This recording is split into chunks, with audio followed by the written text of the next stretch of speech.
A Igreja Católica é uma das maiores instituições religiosas e sociais do planeta.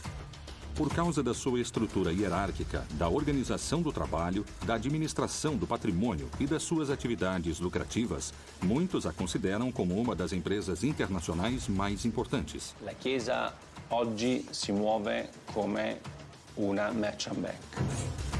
Qual é o verdadeiro poder econômico dessa instituição? Como foi que ela gerou tanta riqueza? Nella Banca Vaticana sono stati riciclati i soldi della mafia. Qual é a função do Banco do Vaticano e de que forma ele destina seus recursos? As riquezas do Vaticano são investidas onde se realiza a lavagem de dinheiro. Il Vangelo non scrive da nessuna parte che gli apostoli e i successori di Pietro devono costruire una banca. Como foi possível que da austeridade de Jesus tenha surgido um império econômico daquele tamanho? O Estado do Vaticano nasceu em 1929, a partir do tratado entre o Papa Pio XI e o regime de Mussolini. Ho scoperto che per diventare santo è un'operazione che costa anche 100, 200, 300, 400, fino a 600 mila euro. A igreja acabou se tornando algo enorme. A igreja começou o milênio enfrentando grandes dilemas que podem determinar o seu futuro. Muitos religiosos e sacerdotes não dão testemunhos de coerência entre o que dizem e o que fazem. Il cardinale Tarcisio Bertone ha ristrutturato la propria casa spendendo $500.000 dei soldi di un ospedale che dovrebbe spendere quei soldi per le malattie dei bambini piccoli. Será que o Papa Francisco é a solução para os atuais problemas dessa instituição? Papa Francesco è stato eletto esclusivamente con questo obiettivo: riformare la curia romana, che era ormai arrivata ad un degrado di immoralità inconcepibile. Quais foram os motivos da sua eleição? Realmente o Sumo Pontífice administra os interesses da Igreja? Ou, como algumas pessoas asseguram, será que se trata de uma fabulosa estratégia de marketing que procura novos clientes? Será que a Igreja Católica é a maior empresa do planeta? Ou será que ela é só uma enorme religião que move a fé de milhões de seguidores?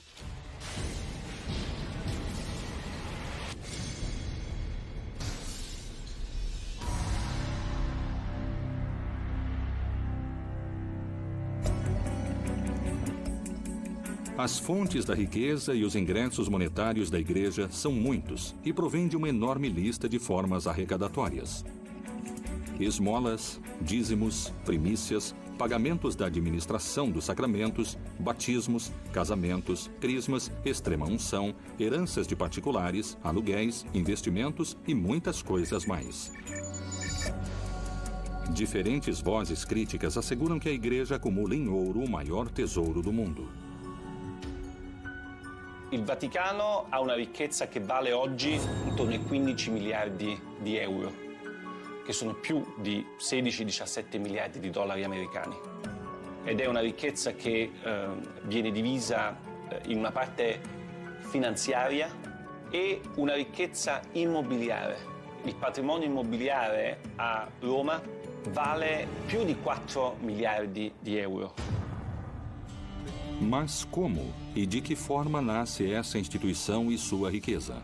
O papado que existe a partir do começo do cristianismo, do século I, e, acima de tudo, aquele que existe a partir do século VI, vai ter cada vez mais riquezas ao longo da vida medieval. Por isso, nos séculos XIV e XV, acredita-se que 1/3 ou 1/4 de todas as terras europeias pertenciam ao papado.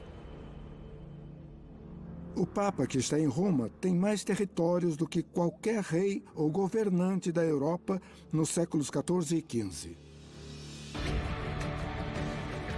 Que motivo a Igreja usa para defender e conservar os tesouros artísticos e culturais de valor incalculável que ela possui? A igreja tem a responsabilidade de cuidar do patrimônio artístico e o patrimônio humano, porque eles são nossas raízes. São um tesouro que ninguém pode tirar de nós.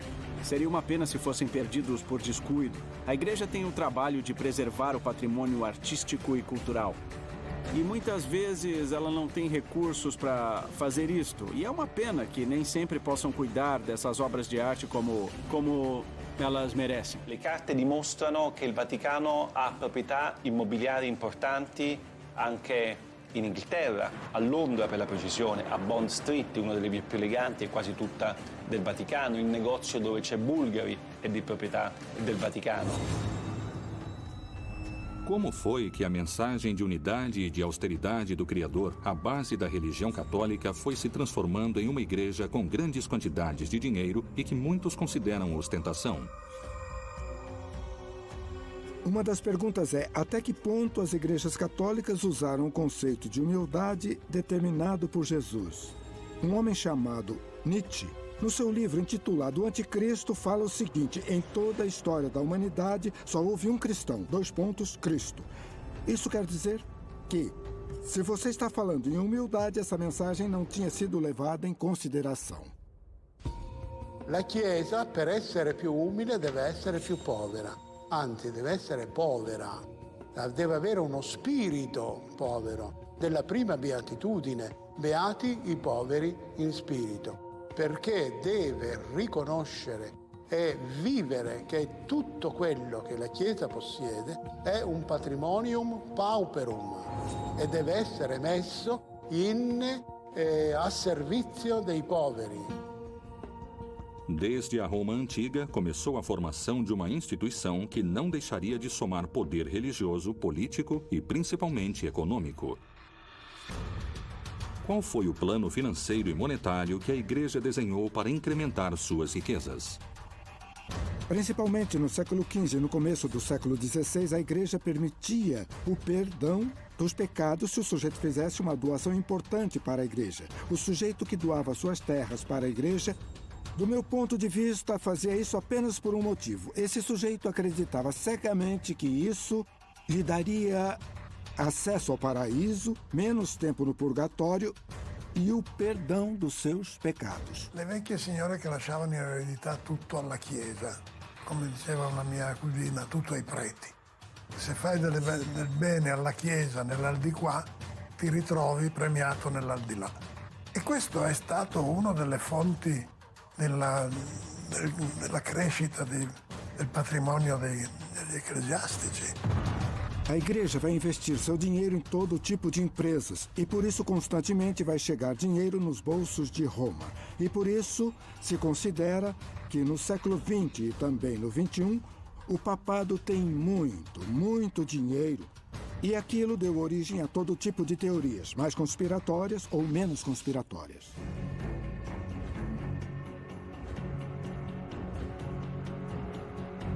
Com o passar do tempo, o clero foi incorporando novas formas de arrecadar dinheiro e bens para a Igreja. Qual era a relação entre a caridade e o pecado? A purificação das almas e o dízimo? Por que algumas pessoas afirmam que esse pode ter sido o novo jeito de ganhar mais dinheiro? As indulgências chegam ao extremo no final do século XV e no começo do século XVI, quando o Papa Júlio II queria criar um grande prédio que ficou conhecido como a Basílica de São Pedro. Para isto era necessário muito dinheiro. Então a pessoa ia lá, pagava uma cifra determinada e com isto seus pecados, de certa forma, diminuíam.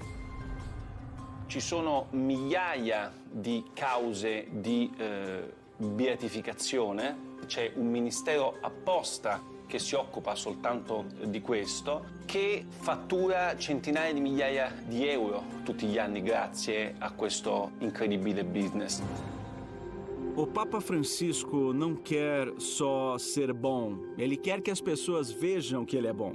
Ele quer que ninguém ache que o fato de dar esmola em troca de uma bênção é uma espécie de negócio, uma espécie de especulação, como aquela que condenou Lutero, falando sobre o perdão, sobre as pessoas que davam esmola em troca de perdão. O Papa não quer que as pessoas paguem por sacramentos ou por bênçãos. Ele não quer ir à Igreja Católica porque elas acham que não tem dinheiro. Que ninguém pense que a fé católica deve ser comprada, que tem que pagar para batizar o filho ou para que o Papa lhe dê uma bênção. É a mesma mensagem que está no Evangelho. Jesus Cristo dizia: dai de graça o que de graça recebestes. a forma da Igreja Católica arrecadar dinheiro não se encontra só nos sacramentos. O que a Bíblia fala sobre o celibato e por que esta condição é considerada por muitos peritos como uma estratégia esperta para aumentar seu poder econômico? Nos primeiros séculos, nos monastérios, as ordens religiosas estabeleceram votos de castidade, mas o clero secular, o clero que vivia no mundo, para este clero, o celibato era uma coisa opcional. Na verdade, este celibato se torna obrigatório no século XI. Timóteo falou muito claro. Os bispos podem se casar. O padre pode se casar. Não só isso, seria uma violação do mandato divino, porque no Gênesis fala: não é bom que o homem esteja só.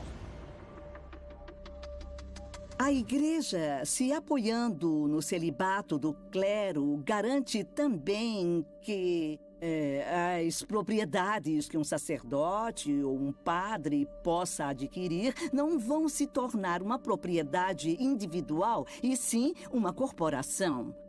Isso significa que vão ser da Igreja e, dessa forma, a Igreja aumenta seu patrimônio. Surgiriam problemas econômicos quando eles perceberam, e isso é realmente um absurdo, que os filhos de todos os sacerdotes poderiam herdar os inúmeros bens da Igreja. Como se chegou à etapa moderna dos estados pontifícios? Vaticano é o nome de uma das 7 colinas tradicionais de Roma. O Estado do Vaticano nasceu em 1929 a partir do tratado entre o Papa Pio XI e o regime de Mussolini. Dia 11 de fevereiro de 1929 se assinou o Tratado de Latrão. Eram uma série de acordos entre a Santa Sé e o governo de Mussolini. O Benito Mussolini faz uma coisa muito esperta, que é o Tratado de Latrão. Isso se trata simplesmente de resolver uma velha briga que existia na Itália desde o começo da unificação italiana de 1870, a partir de quando o Estado Vaticano fica dentro do Estado italiano.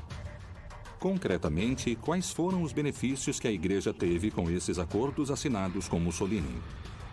Deixaram que a Igreja criasse um Estado autônomo, um país separado do Estado italiano, que se tornou o Estado do Vaticano. Houve um ressarcimento econômico muito importante durante o ano de 1870 até o ano de 1929, por estar submetido ao governo italiano. E, em troca disso, a Igreja deu a Mussolini o apoio político. A Igreja não podia opinar na política. E o Mussolini poderia escolher quem seria o bispo de cada uma das regiões da Itália e, claro, de Roma também. A partir desses acordos começa a etapa moderna dos estados pontifícios. Diversas práticas e situações teriam ajudado a aumentar a fortuna ano após ano, século após século. Não se trata só dos bens materiais, como ouro, propriedades e investimentos no mundo todo, mas também ele está se tornando um enorme valor cultural. De alguma forma, os bolsos do Vaticano ficaram se enchendo até que o próprio Vaticano se tornou a instituição multimilionária que é atualmente. È impossibile valutare il patrimonio di tutta la Chiesa cattolica. È praticamente impossibile. Sicuramente parliamo di miliardi e miliardi di dollari. È impossibile saperlo perché nemmeno il Vaticano lo sa. O dinheiro arrecadado pela Igreja ao redor do mundo se concentra no mesmo lugar. Por que o Papa Pio XII criou um instituto para as obras da religião, mundialmente conhecido como o Banco do Vaticano? Quanto dinheiro e quanto ouro administra e a que negócio se dedica?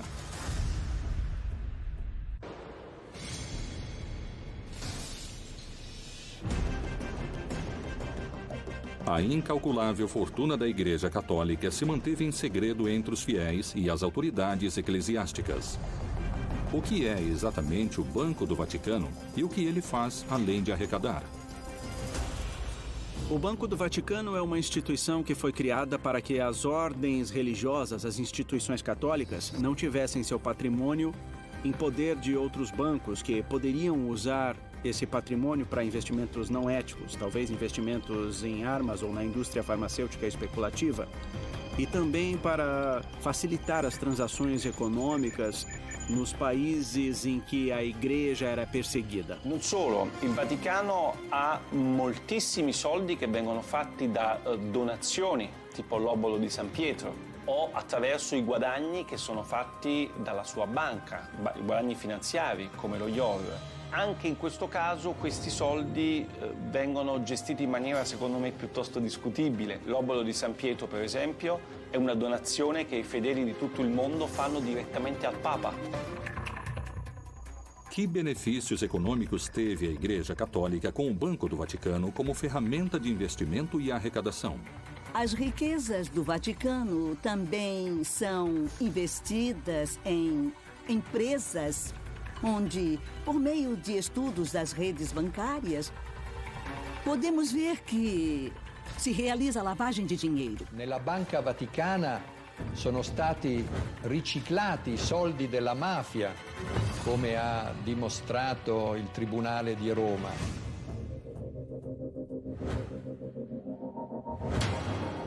Questi soldi sono in parte stati investiti su azioni come la Pepsi Cola, come la Dow Chemical, come la Exxon. È ovvio che tutto questo senza nessuna trasparenza e senza che i cittadini italiani sapessero nulla. Attraverso i canali della Banca Vaticana sono passati soldi per tangenti di corruzione ai partiti politici italiani di governo negli anni 80-90. Questi soldi, anche i guadagni, non vengono quasi mai dati ai poveri, ma servono, e questo non lo dico io, ma lo dice un lavoro della Commissione europea, servono per le necessità dei dicasteri romani e dei cardinali. Faz muito tempo, muitas pessoas, entre especialistas e grandes teólogos, se fazem a mesma pergunta. Como é possível que a Igreja acumule tantas riquezas, sendo que há tantos pobres no mundo? Como historiador da Idade Média, eu visito muitas igrejas. E algo que temos que enxergar é a riqueza da Igreja ao longo dos séculos, diante da pobreza imensurável de muitos. E essas pessoas pobres, e não é à toa, já se rebelaram várias vezes contra a Igreja. Quero acreditar que o Papa Francisco realmente vai mudar algo. La Conferenza Episcopale Italiana, che è la più importante del mondo, riceve direttamente dagli italiani quasi 1 miliardo di euro l'anno, che secondo le pubblicità che i vescovi fanno in televisione servirebbero ai poveri, agli ultimi, ai paesi del terzo mondo. L'80% di questi soldi non va ai poveri. Seria possível terminar definitivamente com a pobreza se o Vaticano se desprendesse de toda essa riqueza que possui ao redor do mundo? Vender as propriedades da Igreja para acabar com a pobreza do mundo seria útil, mas serviria só para disfarçar o problema, não é? Eu acho que o que o Francisco está fazendo é mudar a cultura. Isso significa fazer com que a situação, o ritmo de vida daqueles que têm mais poder no Vaticano seja mais discreto, mais exemplar. Só o que o Papa Francisco pediu foi que as estruturas da Igreja fossem utilizadas para ajudar as pessoas. Come vorrei una chiesa povera e per i poveri. A partir da frase "uma igreja pobre para os pobres", começou uma campanha de Francisco para tentar combater a corrupção e fazer isso de forma eficiente. Secondo qualcuno che pensa che il Vangelo debba essere una sorta di guida, no? del Vaticano, e il Vangelo non scrive da nessuna parte che gli apostoli e i successori di Pietro devono costruire una banca. Temos que lembrar que a Igreja é uma instituição que acabou se tornando algo enorme e é muito difícil conseguir controlar tantos grupos de influência dentro daquilo que é o Vaticano. Para alguns críticos e peritos nesse assunto, a Igreja Católica funciona de forma parecida com as empresas multinacionais. La Chiesa oggi si muove come una merchant bank. L'Istituto per le opere di religione è la banca del Vaticano e controlla ancora oggi tutto il patrimonio finanziario della Santa Sede. Il problema è che lo IOR nel corso dei decenni è finito in tantissimi scandali, perché all'interno dello IOR hanno riciclato denaro i mafiosi, hanno riciclato denaro politici, imprenditori, tutte persone che non avevano alcun diritto, secondo le leggi del Vaticano, di avere i soldi allo IOR.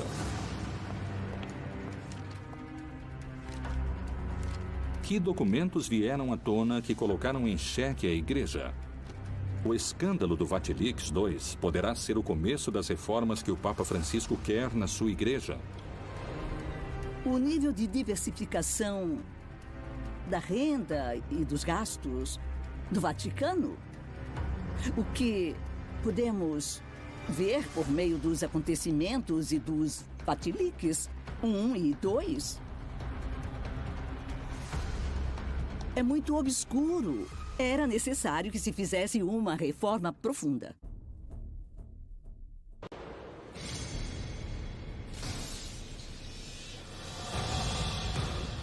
Em 2015, o Vaticano sofreu um novo e polêmico vazamento de documentos secretos. Esse acontecimento ficou conhecido como Vatilix II, em alusão a um escândalo parecido que aconteceu em 2012, quando uma parte da correspondência do Papa Bento XVI foi exposta. Os novos vazamentos, diferentemente dos primeiros, revelam todo tipo de irregolaridades nas finanças do Vaticano. Il Vatilix 2 è stato lo scandalo del 2015, state parlando con uno dei protagonisti dello scandalo perché io ho pubblicato nel mio libro una serie di documenti che di carattere finanziario e economico che per la prima volta hanno raccontato la reale ricchezza del Vaticano e come questi soldi in Vaticano vengono gestiti, i soldi delle donazioni, i soldi che sono presenti all'APSA, gli immobili che il Vaticano controlla. Os dados do vazamento Vatilix II são muito interessantes porque são a prova da situação em que o Papa Francisco se encontrava antes da reforma. Na verdade, são um tesouro. O escândalo financeiro Vatilix II revela documentos que foram publicados em 2 livros. Num deles, o autor Emiliano Fittipaldi denuncia irregularidades de todo tipo nas finanças da Santa Sé, apresentando o Vaticano com grandes problemas econômicos. Um buraco negro no sistema de pensões, corrupção por parte da Cúria, desvio de fundos e a completa ausência de transparência nos balanços da Santa Sé.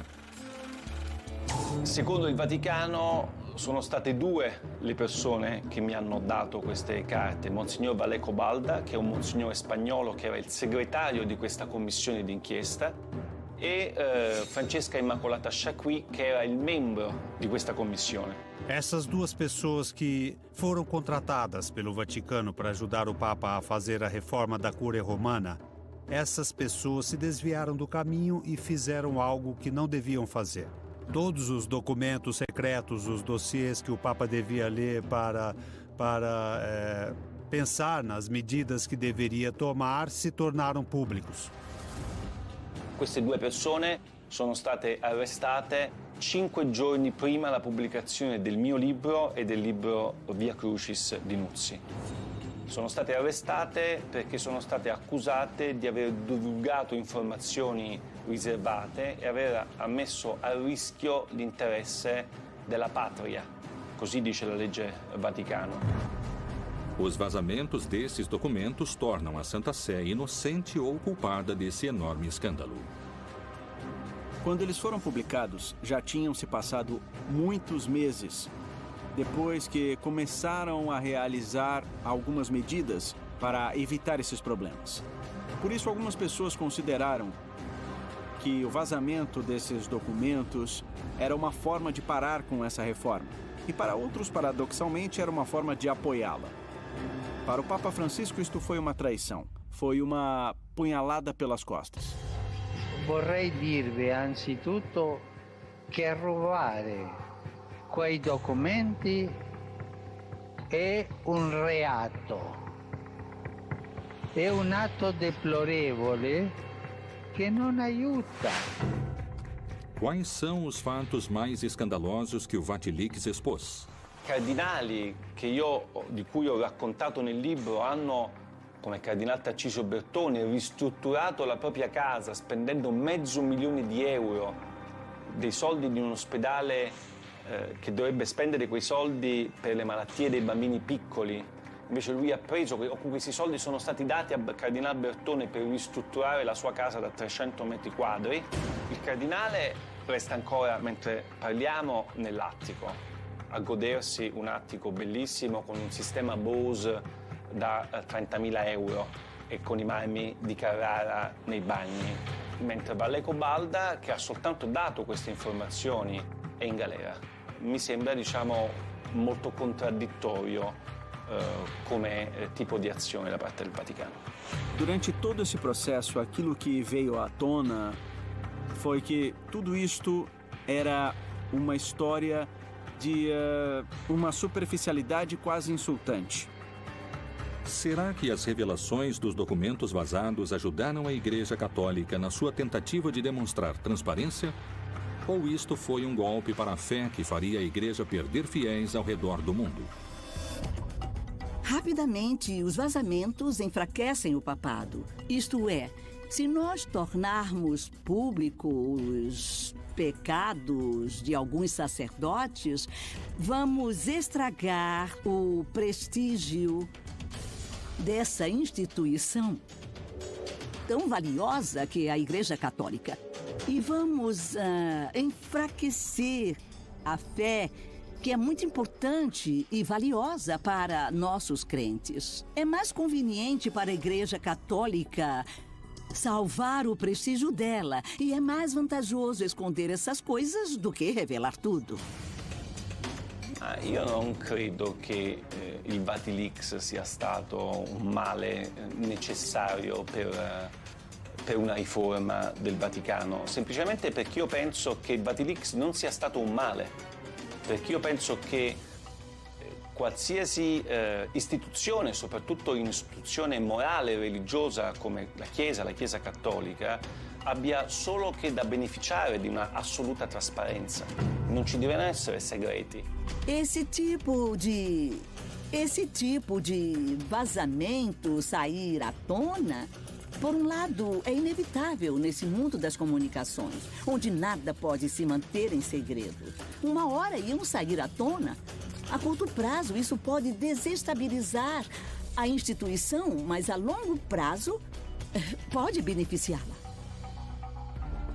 Qual foi a reação e quais foram as medidas que o Papa Francisco tomou quando os alicerces da sua instituição foram sacudidos pelo vazamento desses documentos secretos? A reforma que o Papa Francisco realizou para ter transparência nas contas do Vaticano, para fazer com que nenhum delinquente pudesse se aproveitar das instituições do Vaticano, para mim é irreversível. Voglio assicurarvi che questo triste fatto non mi distoglie certamente dal lavoro di riforma che stiamo portando avanti con i miei collaboratori e con il sostegno di tutti voi. Então, chegou o Papa Francisco e disse uma coisa importante, que a reestruturação da Santa Sé não deveria ser um trabalho da Cúria, e sim de órgãos externos que são os responsáveis por propor as mudanças que poderiam ser feitas. Eu acho que não tem jeito de deter essa reforma. Atualmente, o Vatilix II é uma das preocupações mais importantes da Cúria Católica. É um escândalo que ainda pode ter mais informação esperando para vir à tona. L'impatto di Vatilix sulla stampa mondiale ovviamente è stato devastante.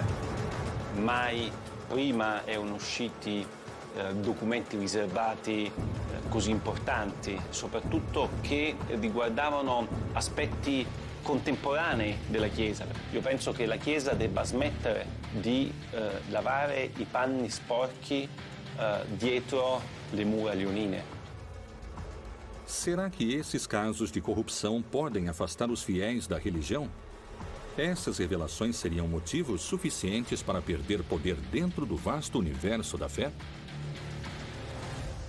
Hoje, um grande problema da Igreja Católica é que a autoridade perdeu a capacidade de criar credibilidade, de criar obediência e de criar continuidade. O que acontece é que a hierarquia católica e muitos religiosos e sacerdotes não dão testemunhos de fé e não há coerência entre o que eles dizem e o que fazem.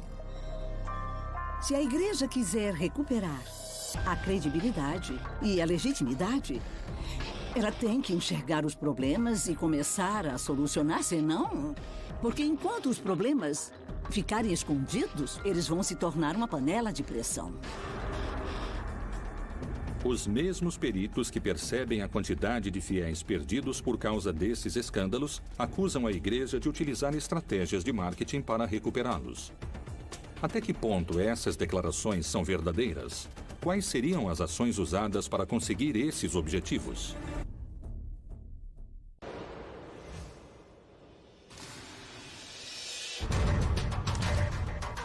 Os vazamentos dos documentos financeiros secretos, conhecidos como Vatilix II, não só abalaram a Igreja Católica, mas, segundo alguns especialistas e teólogos, também afastaram muitos fiéis ao redor do mundo. Será que a Igreja Católica criou uma estratégia de marketing com slogans de estilo publicitário e com uma fórmula para fomentar e somar seguidores?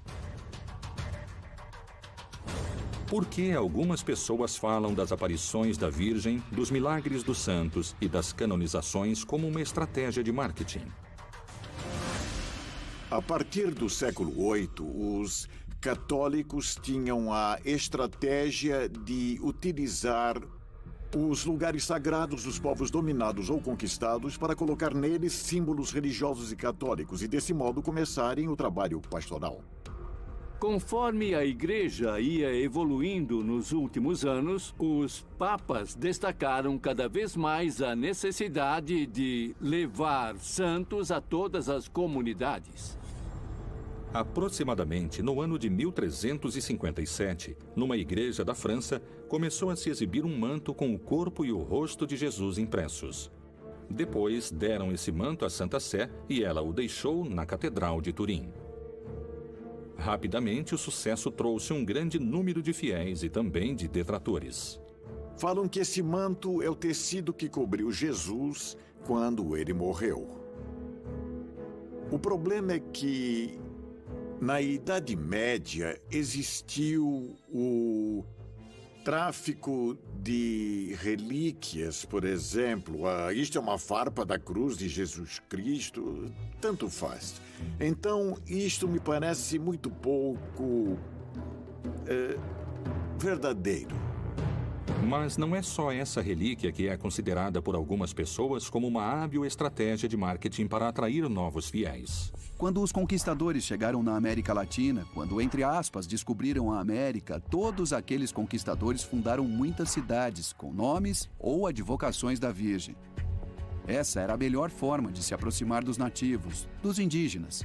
E os próprios indígenas descobriram que a melhor forma para se encontrar e também dialogar com os invasores era através da Virgem. Outro tipo de acontecimento que é difícil de explicar pela ciência são as aparições da Virgem. Na América Latina, talvez o caso mais famoso seja o da Virgem de Guadalupe. A primeira grande aparição da Virgem aconteceu no século XVII, logo depois que os conquistadores chegaram na América, no México. Um índio chamado Juan Diego viu a Virgem. Foi onde os franciscanos estavam lá e lá estava a máxima aparição da Virgem, que era a Virgem de Guadalupe, padroeira da América Latina. E com ela vai se afirmar a ideia de mediação. Os franciscanos se opõem ao culto guadalupense porque acreditam que ele tem muitos elementos sincréticos. E outros discordam disso porque acreditam que é bom ter um culto que é compartilhado por uma parte dos católicos mexicanos e que é melhor fortalecer e dominá-lo. E essa é mais ou menos a política que está se desenvolvendo. Será que essas aparições são verdadeiros milagres? Podemos pensar nelas como estratégias da igreja para fortalecer a fé ou para que os fiéis continuem acreditando. Investigamos como apareceu a Virgem e para quem. Se aparecer uma mulher, vão colocar um homem ao lado dela. Acima de tudo, um sacerdote. O tempo passou e muitas pessoas visitam o lugar onde a Virgem apareceu. E para isso tem que se inventar algo. Tem que falar que lá se curam os meninos e as meninas. Que lá as mulheres conseguem engravidar. Existe um nível de irracionalidade nessa crença. E eu acho que isso acontece porque ela não é consistente, não é racional, sabe? Não atrairia gente. Uma parte de você acredita porque você tem fé, mas você não precisa demonstrar a sua fé. Por que tem aqueles que consideram as canonizações também como um instrumento de atração de novos fiéis? É assim, as canonizações consistem nisso. A igreja propõe um modelo do bom cristão. A igreja diz, olhem, esse homem se comportou como um herói da fé e é um homem ou uma mulher que vale a pena imitar. No começo, cada uma das comunidades cristãs canonizava seus mártires. E depois a igreja começou a controlar esse processo. E agora tem uma série de provas e etc. E a partir do Concílio Vaticano II criaram-se outros requisitos. Entre eles provar a existência do santo, a existência física da pessoa. Poucas pessoas sabem que este procedimento tem um custo econômico elevado e que isto significa um incremento elevado nos bolsos da igreja. La storia della fabbrica dei santi è una delle più incredibili che ho scoperto con la mia inchiesta, perché io pensavo che per diventare santo fosse un'operazione che la Chiesa faceva in maniera gratuita. E invece ho scoperto che per diventare santo è un'operazione che costa anche 100, 200, 300, 400, fino a 600.000 euro. Per me è uno scandalo incredibile quello che ho scoperto.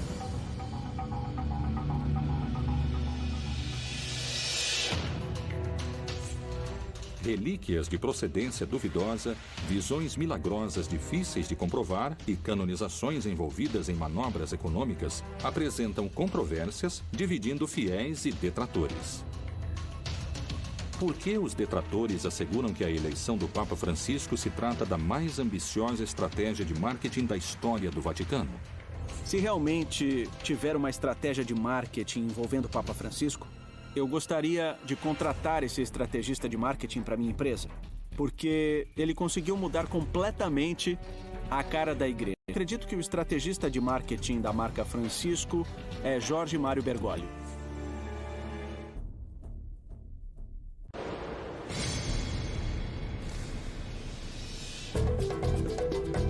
O mundo comenta sobre o estilo Bergoglio.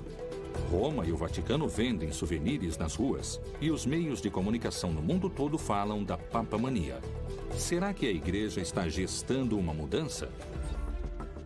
Francisco renova a comunicação utilizando as redes sociais e, desse jeito, moderniza a forma de falar com milhares de fiéis ao redor do mundo. O Papa Francisco é um papa que posta tweets que são muito mais eficazes, que chegam a muitas pessoas e que ajudam muita gente. Nós vivemos num mundo que tem uma parte que é o mundo digital e os fiéis, por serem seres humanos e, portanto, quando o mundo vai numa direção, os fiéis seguem essa direção atual. E a igreja, nesse aspecto, mudou bastante. A igreja acabou se inovando muito e, com certeza, vai continuar se inovando. Ele é coerente nos diferentes dispositivos. A mensagem que ele transmite no Twitter é a mesma que transmite no Facebook e a mesma que transmite no Instagram. A mesma. É uma mensagem de carinho, uma mensagem que faz agir, que faz com que as pessoas se olhem nos olhos. Ele é um Papa 3.0. Entre março e dezembro de 2013, mais de 2 milhões de pessoas foram às audiências das quartas-feiras na Praça de São Pedro. 4 vezes mais daquelas que Bento XVI reuniu em 2012. Quais foram os motivos pelos quais a Igreja resolveu, pela primeira vez na sua longa história, escolher um Papa com o perfil de Francisco para dirigir o destino de bilhões de fiéis ao redor do mundo? Papa Francesco è stato eletto esclusivamente con questo obiettivo: riformare la curia romana, che era ormai arrivata ad un degrado di immoralità inconcepibile. Acredito que o caminho de Francisco tenha muitos obstáculos. A escolha dele foi muita sorte. Num momento em que a Igreja Católica está envolta em rixas, numa enorme competição interna. I gesti che lui fa sono importanti. Per esempio, pochi si sono resi conto del primo gesto che ha compiuto la stessa notte del 13 febbraio del 2013, quando è stato eletto. Affacciandosi al balcone, non aveva la mantella rossa né la stola con le insegne di Pietro e Paolo, ma era semplicemente vestito di bianco e si è presentato come vescovo di Roma. Muitas pessoas afirmam que as reformas que o Papa Francisco fomenta na Igreja contemporânea estariam mexendo nos alicerces da religião. Respingano inoltre modelli economici disumani che creano nuove forme di povertà ed emarginano i lavoratori e la cultura della morte che svaluta l'immagine di Dio, il Dio della vita, e viola la dignità di ogni uomo, donna e bambino. O Papa Francisco destaca constantemente a necessidade de combater a corrupção. Ele diz que é algo que vai te levar para o inferno. Então, para que ele possa combater de maneira eficiente esse fenômeno que ele é terminantemente contra, resolveu criar mecanismos para que exista um funcionamento mais eficiente e também tentou procurar em quais aspectos podia existir corrupção, porque a corrupção é uma coisa que ele é completamente contra. As declarações e as ações de Francisco dão volta ao mundo na televisão, nos jornais e na internet. Qual é o discurso que chama tanto a atenção? È necessario affrontare insieme la questione migratoria. Non si può tollerare che il Mar Mediterraneo diventi un grande cimitero. O Papa Francisco, desde que foi eleito Papa, conseguiu se consolidar como uma espécie de consciência da humanidade.